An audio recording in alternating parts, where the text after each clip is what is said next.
Bénin, les défis de la 9e législature. Après la proclamation des résultats des législatives de 2023, l'installation des députés de la 9e législature est prévue pour le 12 février prochain. Quels sont les chantiers et défis qui attendent les prochains élus du peuple? Ces défis sont multiples et appellent à une prise de conscience des nouveaux représentants de la nation. Le premier des défis est le vaste chantier de la restauration de l'image du député et de toute l'institution parlementaire. Il semble y avoir un désamour depuis quelques législatures entre les députés et leurs mandants. Le peuple semble en effet ne plus avoir le sentiment que les députés les représentent effectivement. Cela explique peut-être le fort taux d'abstention observé lors des dernières législatives. Quelle est la perspective que les Béninois aujourd'hui ont de l'institution parlementaire?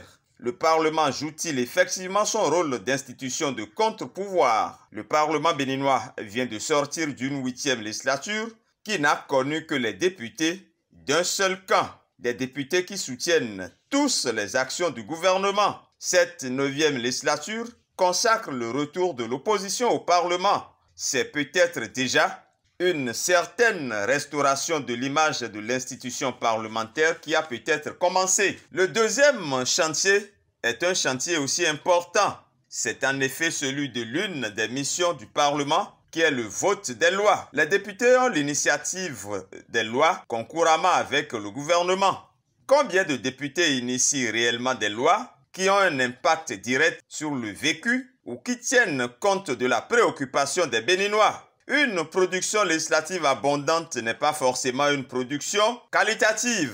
La 9e législature du Parlement a donc le devoir de corriger le tir en ce qui concerne les initiatives de loi à prendre et la qualité des tests à voter. Que ces tests soient orientés véritablement vers les préoccupations essentielles des populations.